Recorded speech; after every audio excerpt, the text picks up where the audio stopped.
atau sebutannya nama lainnya merchandise company.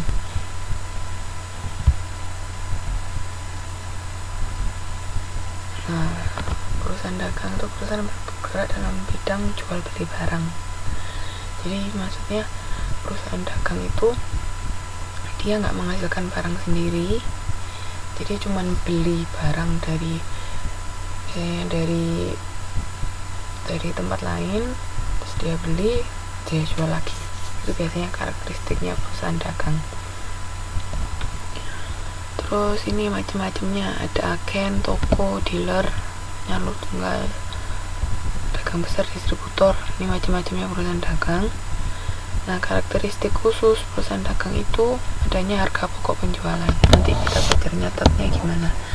Agak beda sama cara mencatatnya perusahaan jasa. Karena kalau di perusahaan dagang itu nanti kan ketika kita beli barang dagangan, biasanya kan kita simpan dulu, nggak langsung kita jual. Kadang juga nggak langsung laku. Nah, itu cara mencatatnya. Biasanya di inventory, apa namanya bahasa Indonesianya, persediaan barang dagang. Itu nanti kita perlu catat. Nah, kalau di perusahaan jasa, kemarin pendapatan kan ketika kita selesai melakukan jasa, kita dibayar jasa kita, itu bisa dicatat sebagai pendapatan.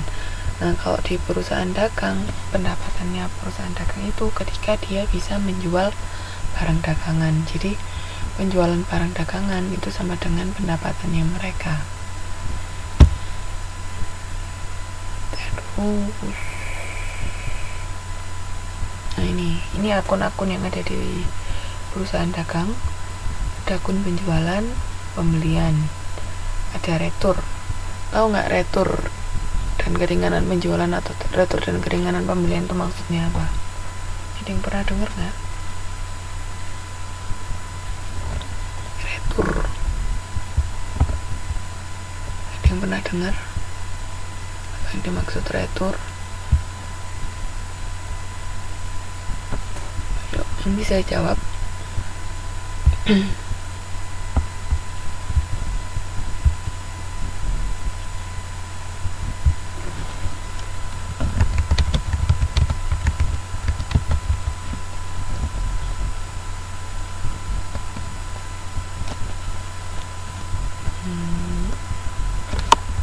Mbak Yunita bisa jawab. Mbak ini kok hilang lagi ya? Retur itu bukan syarat pembelian atau penjualan, Mbak.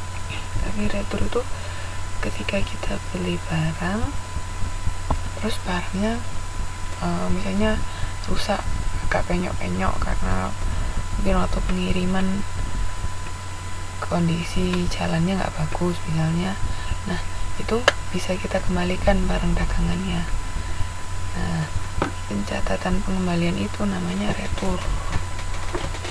Jadi ketika barang yang kita jual atau barang yang kita beli itu nggak bagus dan kita mengembalikannya ke penjual biasanya, atau pembeli kita mengembalikan ke kita, nah itu namanya retur.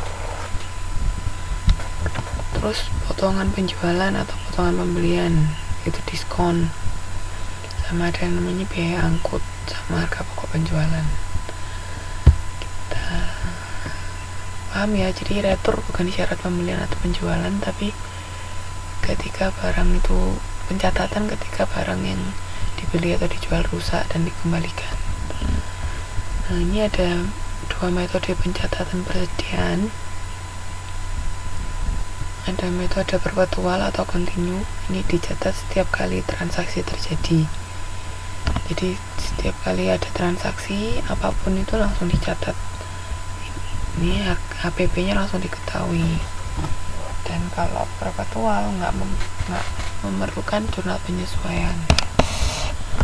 Sedangkan metode yang kedua itu metode periode atau fisik. Pencatatan dilakukan hanya memerlukan akun penjualan dan piutang.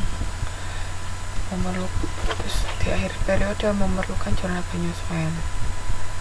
Iya.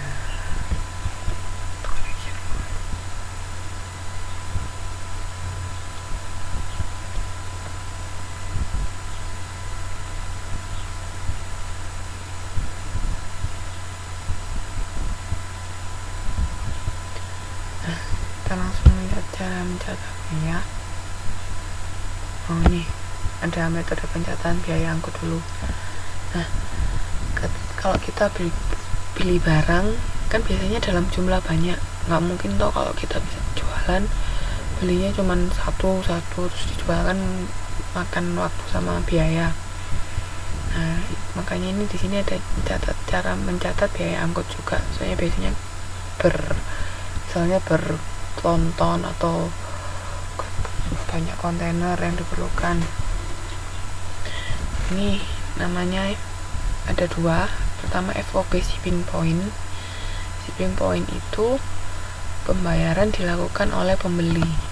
Jadi ketika barang itu keluar dari gudangnya penjual, terus kan ada biaya diangkut ke tempat pembeli, itu sudah dicatat, sudah termasuk biaya yang harus dibayar oleh pembeli.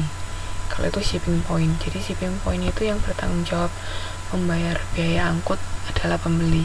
Nah, kalau satunya destination itu yang membayar biaya angkut itu penjual.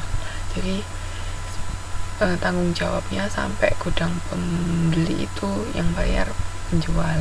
Itu bedanya.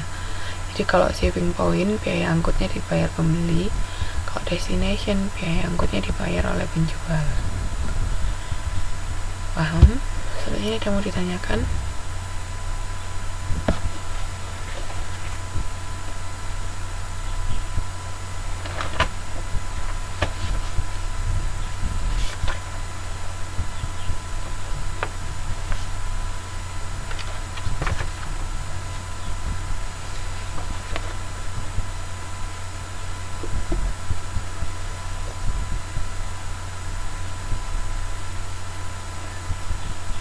Nanti mau ditanyakan sampai sini?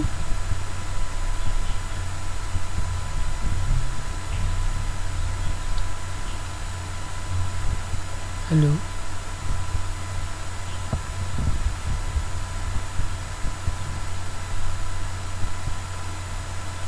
Mbak Yuni, Mbak Suartini, ada mau ditanyakan?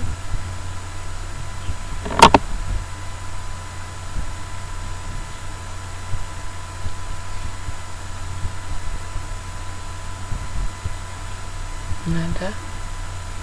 Oke, kalau nggak ada lanjut ya. Ini tadi kan metode mencatatnya ada dua, perpetual sama fisik. Fisik ini periodik. Nah, ketika kita membeli barang, mau pembelian tunai atau kredit ini, kalau di perpetual itu kita mencatatnya langsung ketika membeli barang kan kita otomatis menerima barang, itu mencatatnya persediaan barang dagang itu di debit, kreditnya tergantung. Kalau pembeliannya secara kredit ya utang dagang, kalau pembelian secara tunai kas. Nah, sedangkan kalau di metode fisik atau periodik itu kita mencatatnya nggak langsung persediaan barang dagang tapi pembelian. Jadi debitnya pembelian, kreditnya utang dagang atau kas. Itu bedanya ya. Terus kalau ada potongan pembelian, nah tadi kalau ada retur, enggak salah, ini kalau ada diskon kok retur. Kalau ada diskon, biasanya kita ngasih diskon atau kita dikasih diskon sama penjual. Nah, itu kan ini kok begini. Nah, ini kalau potongan pembelian, ya Allah, potongan pembelian ini misalnya kita beli barang secara kredit. Nah, secara kredit itu nanti ada syarat biasanya berapa, kalau misalnya bisa melunasi dalam jangka waktu 10 hari itu dapat potongan pembelian misalnya 2%. Nah, tapi terus ada juga maksimum untuk mengembalikan